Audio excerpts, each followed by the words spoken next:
Assalamualaikum warahmatullahi wabarakatuh. Selamat datang kembali di channel Al-Insyirah TV.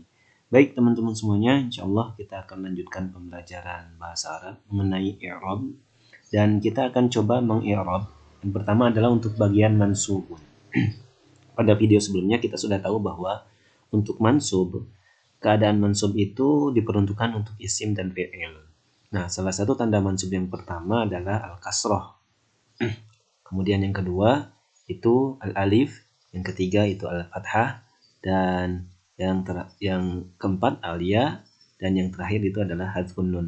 Nah, kita akan coba bahas untuk bagian al-fathah, al-alif, dan al-kasroh disertai dengan bagaimana cara mengirobnya.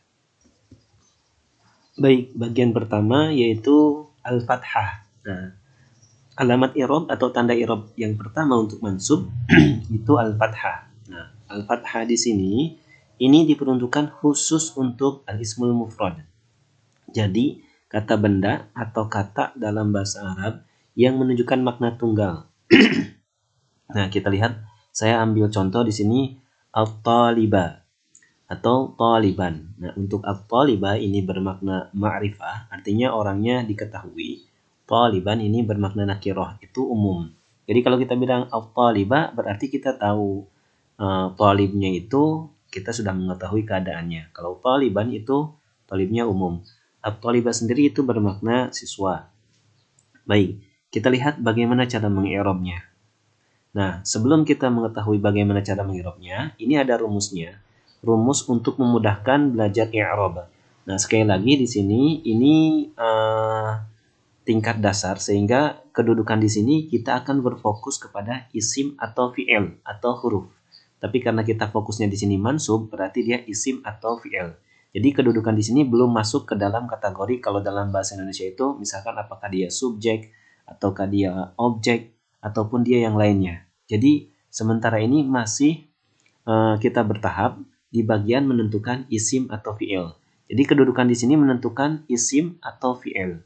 Yang kedua keadaannya. Keadaannya di sini karena kita bagian mansub, maka keadaannya nanti akan semuanya mansub. Kemudian yang ketiga adalah alamat atau tandanya. Nah, alamatnya di sini kita gunakan al-fathah karena tanda mansub yang pertama kita bahas adalah al-fathah. Dan yang terakhir adalah alasannya.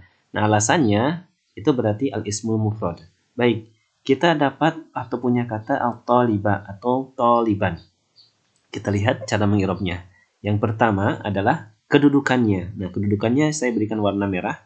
Di sini berarti kedudukannya dia sebagai isim. Kemudian keadaannya adalah mansubun. Nah, ini warna hijau. Kemudian alamatnya atau tandanya. Kenapa sih kata al-talibah itu termasuk isim dengan keadaan mansub? Karena dia memiliki tanda atau alamatnya adalah wa alamatu nasbihi al-fathah. Nah, fathahnya terletak pada huruf ba. Huruf ba yang diberikan warna merah. Ini ada fathah atau taliban. Nah, bisa juga ini kita bilang tanwin fathah.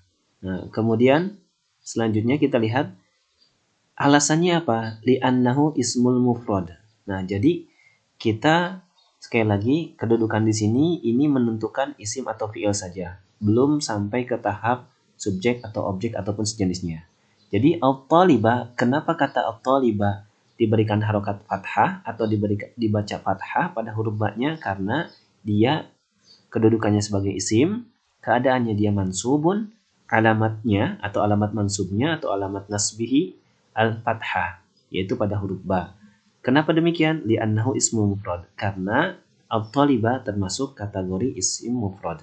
Jadi kita bisa membuat rumus dengan 4 kata ini. Apa kedudukannya? Kedudukannya sebagai isim atau fi'il. Apa keadaannya? Keadaannya mansub atau marfu atau majrur ataupun yang lain. Nah, di sini mansub. Apa alamatnya atau tanda mansubnya apa? Yaitu di sini al-fathah. Kemudian alasannya apa? Alasannya adalah dia sebagai al-ismul mufrad. Baik, yang kedua, untuk tanda mansub yang kedua, bagian al-fathah itu diperuntukkan untuk jam'ut taksir. Nah, kita lihat di sini contohnya, saya ambil contoh jam'ut taksir itu jama atau kata yang menunjukkan makna banyak, lebih dari 2. Nah, ini saya berikan contoh dari kata taliban atau at-taliban. Kita buat menjadi at-tullaba atau tullaban. Jadi jamak taksir dari at-taliba itu tullaban atau at-tullaba. Nah, pertanyaannya sekarang, kenapa huruf ba-nya diberikan harokat fathah? Nah, kita jawab dengan membuat rumus ini. Pertama, kedudukannya apa at-taliba itu? Yaitu sebagai, kita lihat, dia sebagai isim. Nah, jadi at-taliba kedudukannya sebagai isim. Kemudian keadaannya dia sebagai apa? Keadaannya di sini sebagai mansubun. Kita tahu dari mana itu mansub. Karena pada kata at-taliba huruf terakhirnya yaitu ba, itu wa alamatun nasbihi, alamatnya adalah al-fathah. Kemudian kenapa demikian? Karena at-taliba li'annahu jam'ut taksir. Karena at-taliba masuk ke dalam kategori jam'ut taksir. Oke. Selanjutnya untuk bagian fathah yang selanjutnya pada bagian mansub yaitu fi'lul mudhari. Jadi hanya fi'lul mudhari yang memiliki harokat fathah bagian mansub. Nah, kita lihat di sini idza dakhala nasibun wa lam yattasil bi akhiri syai'un. Jadi ketika ada huruf nasab masuk ke dalam fi'il mudhari. Nah, saya ambil contoh di sini uridu an adhaba. Nah, fi'il mudhari'nya mana? Uridu dan adhaba. Tapi kita fokus di kata adhaba. Sekali lagi, kita fokus di kata adhaba. Adhaba ini harusnya adhabu. Awalnya adhabu, seperti uridu. Kemudian, kenapa dia menjadi adhaba? Huruf ba-nya berharokat fathah karena dia dimasuki huruf nasab. Huruf nasabnya apa? Huruf nasabnya adalah an. Makanya di sini idza dakhala nasibun. Nah, ini dia. Dakhala nasibun, ada huruf nasab yaitu an. Maka kata azhabu berubah menjadi azhaba. Huruf ba-nya diberikan harokat fathah. Nah, kita lihat i'rabnya sama. Pertama, kedudukannya adalah sebagai fi'il. Nah, kita tambahkan di sini fi'lul mudhari. Maaf, ini ada sedikit typo, kurang lam. Fi'lul mudhari. Kemudian keadaannya apa? Keadaannya dia adalah sebagai mansubun. Mansubnya dengan apa? Bi'an. Nah, jadi kita tambahkan untuk mansubun, fi'il mudhari mansubun bi'an. Jadi dia mansub karena ada an. Kemudian alamatnya atau tanda mansubnya apa? Wa alamatun nasbihi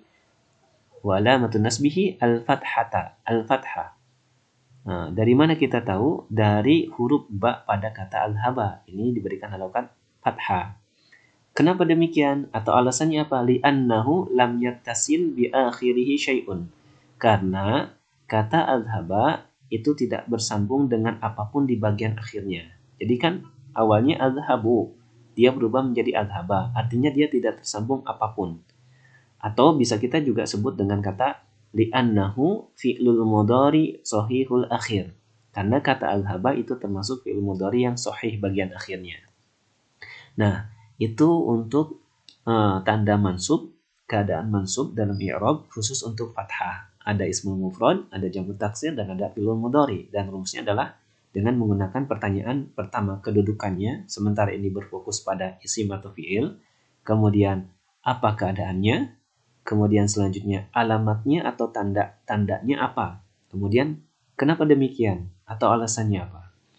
Nah, selanjutnya tanda mansub yang kedua adalah yaitu dengan al-alif. Nah, seperti kita tahu, tanda mansub untuk al-alif itu ada pada al-asmaul khamsah. Jadi isim yang 5, yaitu yang pertama abaka, bisa aba, fa atau faka. Kita ini kebetulan ini disambung dengan domir. Akhoka atau akho, kemudian dzaka, kemudian hamaka atau hama. Aba, fa, akho, hama, dza. Nah, bagaimana cara mengirobnya? Sama, pertama kita lihat kedudukannya kata. Misal kita ambil kata aba. Aba kedudukannya sebagai apa? Yaitu sebagai isim. Maka kita tulis ini isim. Kemudian keadaan aba itu apa? Mansub, marfu, majrur, atau yang lain. Dia mansubun. Kita tahu mansub dari mana? Karena ada alamatnya. Wa alamatun nasbihi, alamatnya apa? Yaitu alif pada huruf ba yang tersambung dengan alif. Aba. Nah, kemudian kenapa demikian? Di annahu, karena kata aba min asma'il khamsah. Karena kata aba itu bagian kategori ke dalam al-asma'ul khamsah.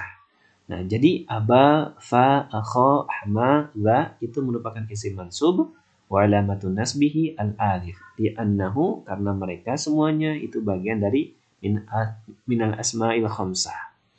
Nah, tanda mansub yang ketiga yaitu al-kasrah. Al-kasrah tuh. Nah, di sini al-kasrah tuh diperuntukkan khusus untuk jam'ul muannas salim. Nah, ini saya ambil contoh kata muslimatin.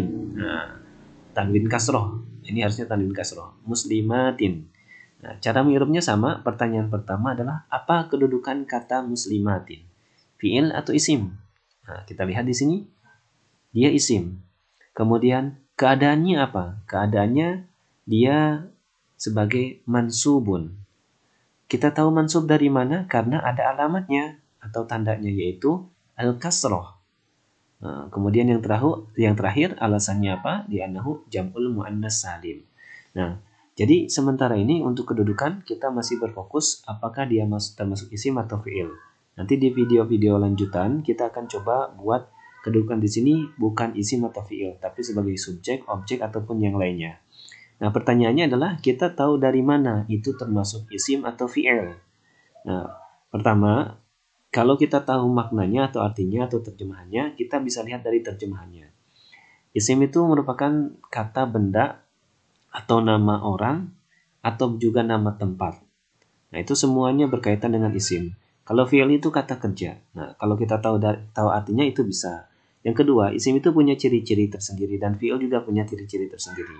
Salah satu ciri isim adalah dia diawali harfu jar.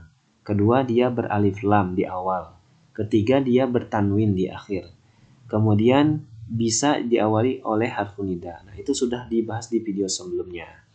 Tapi ini untuk memudahkan sekali lagi, sementara kita menentukan isim atau fi'il saja dahulu. Dan ini dibantu dengan tanda mansub yaitu al-fathah. Di sini sudah jelas al-ismul mufrad, jam'ut taksir, al-fi'lul mudhari, al-kasrah itu jam'ul muannas salim, dan al-alif itu untuk isim yang 5. Nah, sisanya ada 2 tanda mansub yang belum, insyaallah nanti kita akan buat di video selanjutnya. Terima kasih, semoga bermanfaat. Jangan lupa untuk like, share, dan subscribe. Assalamualaikum warahmatullahi wabarakatuh.